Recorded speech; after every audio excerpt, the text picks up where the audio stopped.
Hello students, मैं अनिल कुमार, सरस्वती शिशु मंदिर inter college Keshav Puri Muzaffarnagar chemistry lecturer.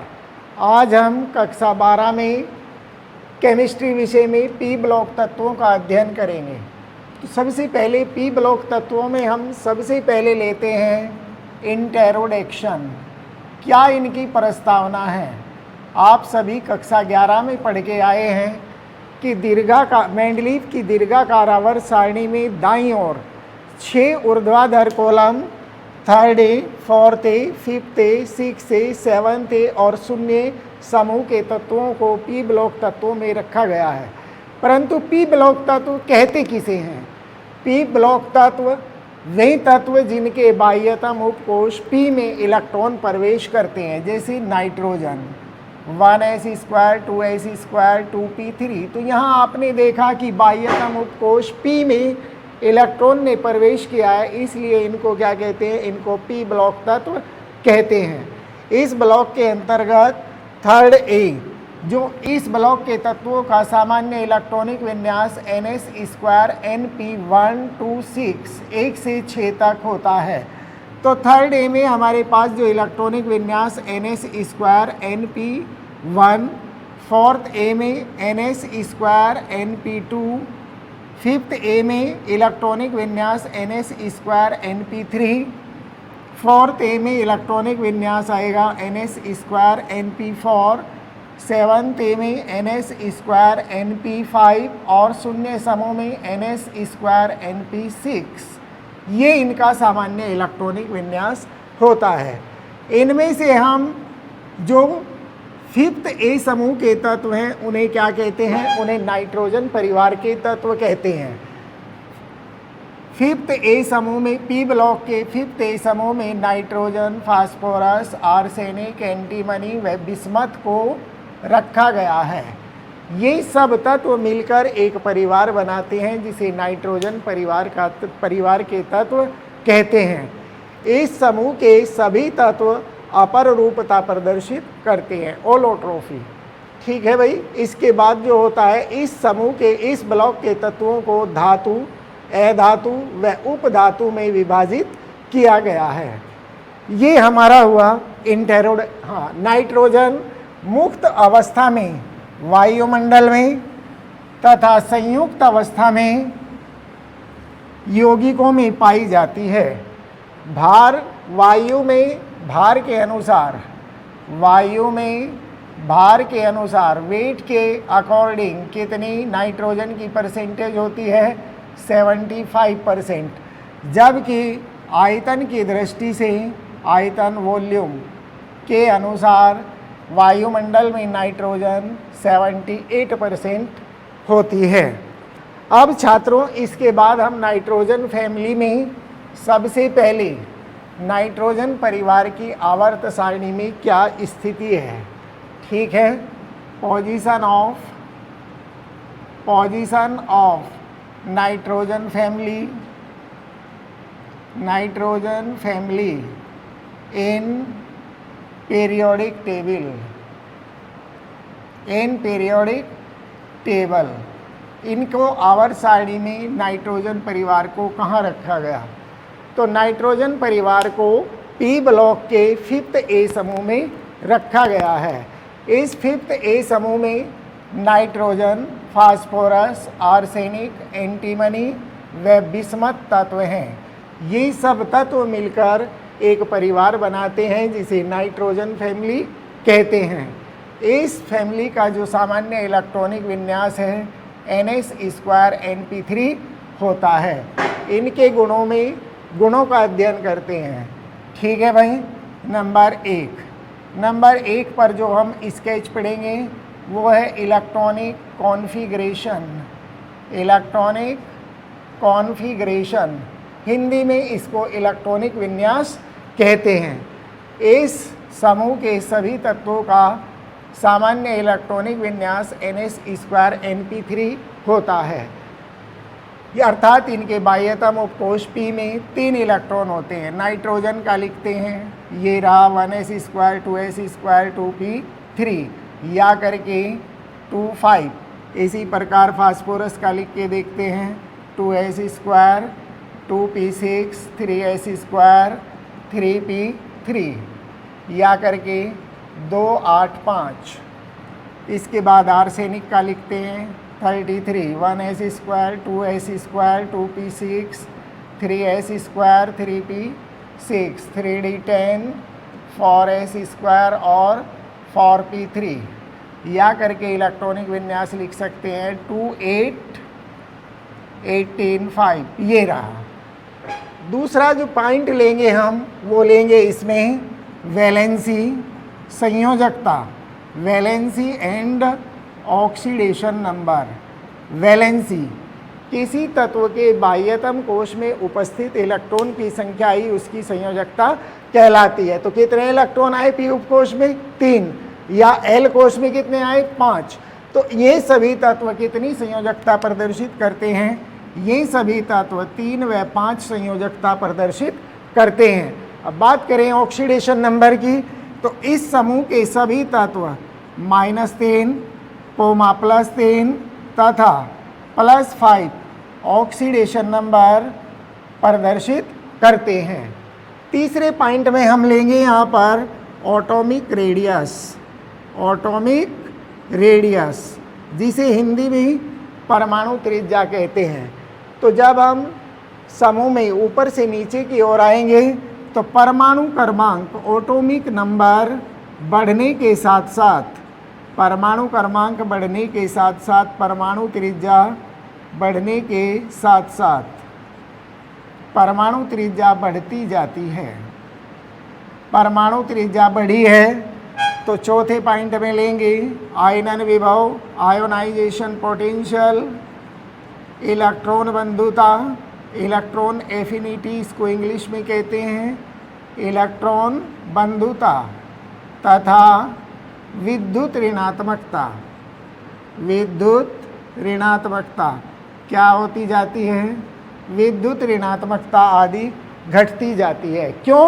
क्योंकि परमाणु त्रिज्या बड़ी है। इसके बाद 5th पॉइंट हम लेंगे मेल्टिंग पॉइंट, गलनांक and boiling point. Boiling point, क्वथनांक ये लिया है। तो जो नाइट्रोजन परिवार के तत्व हैं उनके जो गलनांक हैं, मेल्टिंग पॉइंट, वो नाइट्रोजन से आर्सेनिक तक बढ़ते हैं, आर्सेनिक तक बढ़ते हैं तथा आर्सेनिक से बिस्मथ तक घटते जाते हैं।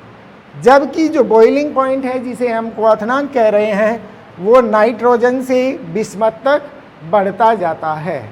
ये बात हुई है। इस समूह के तत्वों पर यदि हम गौर करें तो पहली 2 तत्व यानी नाइट्रोजन और फास्फोरस वायुमंडल में स्वतंत्र अवस्था में पाए जाते हैं। तो ये क्या है? अधातु। बिस्मथ क्या है? धातु।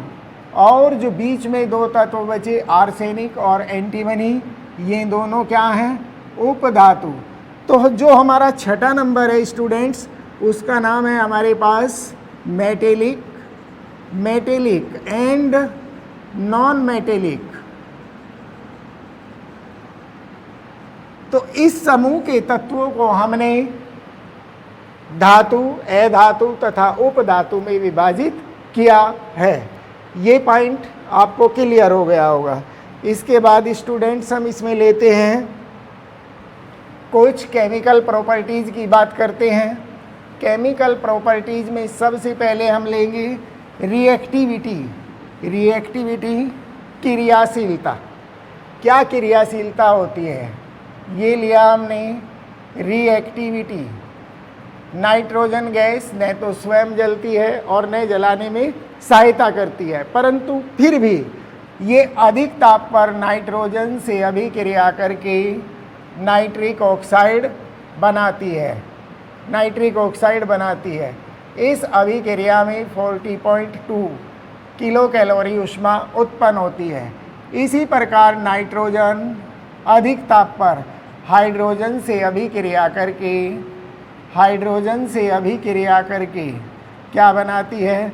200 atmosphere pressure, 500 degree centigrade ammonia बनाती है, प्लस यहाँ पर 22,400 कैलोरी ऊष्मा उत्पन्न भी होती है। तो ये बात हुई। इसके बाद हेडिंग डालेंगे ऑक्साइड्स। क्या ऑक्साइड्स हैं? तो इस समूह के सभी तत्वों के जो ऑक्साइड होते हैं वो M2O3 तथा M2O5 प्रकार के होते हैं और ये ऑक्साइड जल में क्या होते हैं? जल में विलेय यानी सोलेबल होते हैं। कैसे? पहले हम नाइट्रोजन के ऑक्साइड की बात करते हैं, N2O3 नाइट्रोजन ट्राईऑक्साइड। अगर ये जल से अभिक्रिया करेगा तो बन जाएगा HNO2 नाइट्रस अम्ल। इसी प्रकार यदि नाइट्रोजन पेंटाऑक्साइड जल से अभिक्रिया करता है तो बनता है नाइट्रिक एसिड, 2 से मल्टीप्लाई की। यदि हम फास्फोरस ट्राईऑक्साइड की जल से अभिक्रिया कराते हैं तो हमारे पास बनता है फास्फोरिक एसिड। ठीक है। यदि फास्फोरस पेंटाऑक्साइड जल से अभिक्रिया करता है तो बनता है फॉस्फोरिक एसिड। ये हुआ। इसके बाद जो नेक्स्ट नंबर हम लेंगे स्टूडेंट्स, वो लेंगे हैलाइड्स। किस प्रकार के इनके हैलाइड्स होते हैं? Halides means halogen. तो ये सभी तत्व हैलोजन से अभिक्रिया करके MX3 प्रकार के हैलाइड बनाते हैं। इसमें एग्जाम्पल हम लेंगे NH3, NCl3 तथा PCl3 आदि। ये हुआ। लास्ट नंबर लेंगे स्टूडेंट्स हाइड्रेट्स। हाइड्रोजन की संयोजकता जब -1 होती है तो वो हाइड्राइड कहलाता है। तो इस परिवार के सभी तत्व हाइड्रोजन से संयोग करके MH3 प्रकार के हाइड्राइड बनाते हैं। ये बन गए हाइड्राइड। इसमें आप एग्जाम्पल ले सकते हैं NH3 तथा NH3 के बाद हम इसमें लेंगे आपका PH3। इन गुणों के आधार पर अब आपको क्लियर हो गया होगा कि नाइट्रोजन परिवार की जो है ये प्रॉपर्टीज़ हैं। आपको शायद क्लियर हो गया होगा। नाइट्रोजन के यौगिकों में सबसे पहले हम लेते हैं डाईनाइट्रोजन। डाईनाइट्रोजन क्या होता है? डाईनाइट्रोजन N2 बनाने की क्या प्रयोगशाला विधि है? प्रयोगशाला में यानी लेबोरेटरी में इसको किस प्रकार से हम बना सकते हैं? ये हुआ। ये देखिए स्टूडेंट्स, ये है हमारे पास अमोनियम क्लोराइड, ये है हमारे पास सोडियम नाइट्राइड। जब हम इन दोनों की अभिक्रिया कराएंगे, इन दोनों को गर्म करेंगे तो हमारे पास बन जाएगा sodium chloride plus ammonium nitride. अब ये जो अमोनियम नाइट्राइड बना है NH4NO2, यदि हम इसको गर्म कर दें तो हमें नाइट्रोजन प्लस साथ में जल के 2 अणु प्राप्त होंगे। तो ये डाईनाइट्रोजन बनाने की प्रयोगशाला विधि हमारे सामने आ गई। यानी प्रयोगशाला में अमोनियम क्लोराइड व सोडियम नाइट्राइड को गर्म करके नाइट्रोजन गैस बनाई जाती है। ये वायु से हल्की होने के कारण जो है इसको जल की विस्थापन विधि से उल्टे गैस जार में एकत्र कर लेते हैं। अब इसके बाद स्टूडेंट्स हम नाइट्रोजन के यौगिकों में सबसे पहले लेंगे अमोनिया। अमोनिया गैस है, इम्पोर्टेंट है, पेपर में आती रहती है, आप सभी जानते हैं। इसका निर्माण किस प्रकार से हम कर सकते हैं? सबसे पहले लेंगे बनाने की विधियाँ। ये कौन सी विधियाँ हैं जिनसे हम अमोनिया को बना सकते हैं? नंबर फर्स्ट, ये हमारे पास है लिथार्ज, लेड मोनोऑक्साइड। इस पर हम अमोनियम क्लोराइड की अभिक्रिया कराते हैं तो हमें क्या प्राप्त होगा? लेड क्लोराइड, हाइड्रोजन ऑक्सीजन ने अभिक्रिया की, जल प्लस NH3। ये हो गया। अब बात है इसको बैलेंस करने की, 2 से गुणा इसकी और 2 से गुणा इसकी। तो ये NH3 बनते ही हमारे पास अमोनिया गैस तैयार हो गई। क्या थ्योरी तैयार हुई लिथार्ज को अमोनियम क्लोराइड के साथ गर्म या अभिकृत करने पर अमोनिया गैस बनती है। नंबर सेकंड विधि हमने ली है स्टूडेंट्स धातु नाइट्राइडों से। नाइट्राइड जहाँ पर नाइट्रोजन की संयोजकता -3 होती है, तो इसमें हम 1-2 एग्जाम्पल लेते हैं। Mg3N2 इस पर यदि मैग्नीशियम नाइट्राइड पर यदि हम जल की अभिक्रिया कराएं तो आप ऑक्सीडेशन नंबर, रिडोक्स अभिक्रिया इन सभी चैप्टर्स में पढ़ के आए हैं। ये इस प्रकार से जल का अणु अपघटित हो जाता है। एक ही धातु है, उसी धातु का हाइड्रोक्साइड बन जाएगा। MgOH थ्राइस नाइट्रोजन हाइड्रोजन बची है तो अमोनिया गैस बन जाएगी। ठीक है भाई, ये हो गया। दूसरा धातु नाइट्राइड ले सकते हैं हम एल्यूमिनियम नाइट्राइड, और अगर इस पर भी हम जल की अभिक्रिया करा दें तो हमें एल्यूमिनियम हाइड्रोक्साइड और साथ में अमोनिया गैस प्राप्त हो जाती है। ठीक है। तीसरी और लास्ट विधि है कैल्शियम साइनेमाइड से। कैल्शियम साइनेमाइड, इससे हम अमोनिया गैस कैसे बना सकते हैं? ये हमारे पास CaCN2 कैल्शियम साइनेमाइड है। इस पर यदि हम जल की अभिक्रिया कराते हैं तो हमें कैल्शियम कार्बोनेट के सफ़ेद अवक्षेप प्राप्त होते हैं, साथ में अमोनिया गैस बनती है। इसको बैलेंस करने के लिए 3 से गुणा और इसको बैलेंस करने के लिए 2 से गुणा। ये हुआ स्टूडेंट्स हमारी ये अमोनिया बनाने की विधियाँ। नंबर चौथी विधि हम लेते हैं बनाने की विधियों में, मेथड्स ऑफ प्रिपरेशन में चौथी विधि हमने ली है प्रयोगशाला विधि। प्रयोगशाला विधि, लेबोरेटरी मेथड। इस विधि में ये हमारे पास है अमोनियम क्लोराइड जिसे हम नौशादर कहते हैं, ये शुष्क बुझा चूना है जिसे हम कैल्शियम हाइड्रोक्साइड कहते हैं।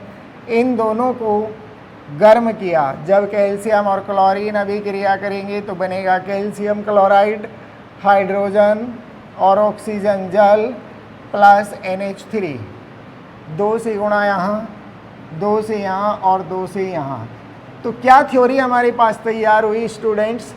प्रयोगशाला में अमोनियम क्लोराइड तथा शुष्क बुझे चूने को 2:1 के अनुपात में गर्म करने पर कौन सी गैस बनती है? गर्म करने पर अमोनिया गैस बनती है। विधि में देखिए स्टूडेंट्स, प्रयोगशाला में एक आसवन फ्लास्क में अमोनियम क्लोराइड और शुष्क बुझे चूने को 2:1 के अनुपात में लेकर इसमें कोर्क की सहायता से 2 बार समकोण पर मुड़ी निकास नली लगाकर इसका संबंध कैल्शियम ऑक्साइड से भरी बोतल से कर देते हैं, और इस बोतल का संबंध 2 बार समकोण पर मुड़ी निकास नली द्वारा उल्टे गैस जार से कर देते हैं। अब फ्लास्क को बर्नर द्वारा गर्म करने पर अमोनिया गैस बनती है।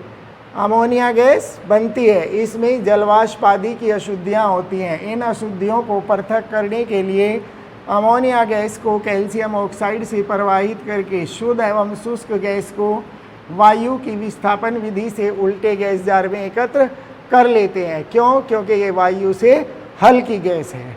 नंबर 5 और लास्ट बनाने की विधि है हैबर विधि से अमोनिया का औद्योगिक निर्माण। किस प्रकार से इसका उद्योग में निर्माण किया जाता है? इम्पोर्टेंट विधि है भाई, पेपर में आती रहती है, इसलिए सबसे पहले इस विधि में लेंगे हम सिद्धांत प्रिंसिपल। इस विधि में नाइट्रोजन व हाइड्रोजन को 1:3 के अनुपात में आयरन उत्प्रेरक मॉलिब्डेनम कैटेलाइसिस प्रमोटर यानी उत्प्रेरक वर्धक की उपस्थिति में कितने दाब पर? 200 वायुमंडलीय दाब तथा 500 डिग्री सेंटीग्रेड ताप पर अभिकृत करने पर अमोनिया गैस बनती है। साथ में 22.4 किलो कैलोरी ऊष्मा उत्पन्न होती है। ये अभिक्रिया एक्सोथर्मिक रिएक्शन है, यानी ऊष्माक्षेपी अभिक्रिया है तथा आयतन में कमी के साथ होती है, क्योंकि अभिकारक के 4 अणु हैं और उत्पाद के 2 अणु हैं। आयतन में कमी के साथ होती है। अतः लासातालीय नियम के अनुसार कम दाब तथा अधिक ताप पर अधिक अमोनिया प्राप्त होती है। ये हमारा प्रिंसिपल था। अब आते हैं स्टूडेंट्स प्रोसेस पर। क्या इसका प्रोसेस है? विधि। प्रोसेस में क्या लेना है? द्रव वायु, अभी आपको बताया कि वायु में 78% क्या होती है?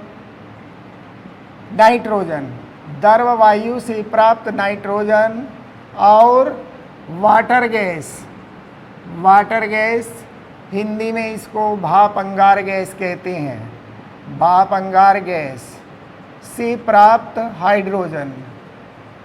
हाइड्रोजन को 1:3 के अनुपात में, नंबर फर्स्ट स्केच डाला, कम प्रेशर। ये कंप्रेशर है स्टूडेंट्स। इसकी सहायता से नाइट्रोजन व हाइड्रोजन को 1:3 के अनुपात में 200 वायुमंडलीय दाब पर उत्प्रेरक कक्ष यानी कैटेलाइसिस चैम्बर में इससे पहले एक कक्ष और होता है, शोधक एवं शुष्कन कक्ष में प्रवाहित करते हैं। इस कक्ष में क्या भरा रहता है? इस सेकेंड उसका नाम है प्योरीफाइंग एंड ड्राइंग चैम्बर। शोधक एवं शुष्कन कक्ष, ये रहा चैम्बर। इस कक्ष में क्या भरा रहता है? इस कक्ष में सोडा लाइम, इन दोनों के मिश्रण को यानी NaOH और कैल्शियम ऑक्साइड के मिश्रण को क्या कहते हैं? सोडा लाइम भरा रहता है। तो ये गैसीय मिश्रण से किस किस की अशुद्धि को, carbon monoxide, carbon dioxide, sulphur dioxide, hydrogen sulphide तथा जलवाष्प आदि की अशुद्धियों को पृथक कर लेता है। यदि इन इम्प्योरिटीज़ को सेपरेट अलग ना किया जाए तो क्या होगा? तो ये इस उत्प्रेरक की क्रियाशीलता को नष्ट कर देती हैं।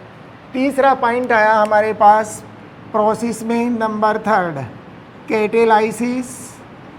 Catalysis chamber. इस चैम्बर में आयरन क्या है? कैटेलाइसिस है। कैटेलाइसिस मोलिब्डेनम क्या है? प्रमोटर। कैटेलाइसिस प्रमोटर रखा रहता है तथा कक्ष का ताप कितना होता है? कक्ष का ताप 500 डिग्री सेंटीग्रेड होता है। इस कक्ष में नाइट्रोजन व हाइड्रोजन की क्रिया के फलस्वरूप अमोनिया गैस बनती है। इस कक्ष से निकलने वाले गैसीय मिश्रण में 10 to 12% अमोनिया होती है। नंबर 4 पॉइंट, और शेष अपरिवर्तित नाइट्रोजन व ऑक्सीजन होती है। कंडेंसर हिंदी में संघनित्र। तो यहाँ से जो हमें अमोनिया प्राप्त हुई है 10 to 12%, इसको हम इस कंडेंसर द्वारा लिक्विड कर लेते हैं और इसे सिलेंडरों में भर लेते हैं। लास्ट पॉइंट आता है स्टूडेंट्स, इसमें लास्ट पॉइंट है हमारे पास सर्कुलेशन पंप। हिंदी में इसको कहते हैं परिसंचरण पंप। ये परिसंचरण पंप है, इसके द्वारा हम नाइट्रोजन व हाइड्रोजन के मिश्रण को पुनः उत्प्रेरक कक्ष में भेज देते हैं। और ये प्रोसेस कब तक चलता रहता है? जब तक हमें हैबर विधि से अमोनिया का औद्योगिक निर्माण करना होता है। थोड़ा स्टूडेंट्स इसके गुण देख लेते हैं। नंबर 1, फिजिकल प्रॉपर्टीज़ या केमिकल की बात नहीं, इकट्ठे। अमोनिया जो है एक रंगहीन तीक्ष्ण गंध वाली गैस है। दूसरा पॉइंट है यह जल में घुलनशील गैस है। इसका जलीय विलयन जो होता है जल अपघटन के कारण बेसिक होता है। तीसरा गुण लेंगे, इसे सूंघने पर आँखों में आंसू आ जाते हैं, इसीलिए इसका उपयोग कहाँ करते हैं? इसका उपयोग आंसू गैस, टीयर्स गैस बनाने में किया जाता है। चौथी प्रॉपर्टी की बात करते हैं तो रिएक्शन विद वाटर, वाटर से अभिक्रिया करके क्या ये बना सकती है, ये हमें यहाँ पर देखना है। अभी बताया फिजिकल प्रॉपर्टीज़ में ये जल में घुलकर अमोनियम हाइड्रोक्साइड बनाती है, दुर्बल हाइड्रोक्साइड है ये रहा। तो ये क्या करेगी? लाल लिटमस को नीला कर देती है, लिटमस पेपर होता है उस लाल को नीला कर देती है। इसके बाद फिफ्थ प्रॉपर्टी हमने ली है reaction with acid, reaction with acids.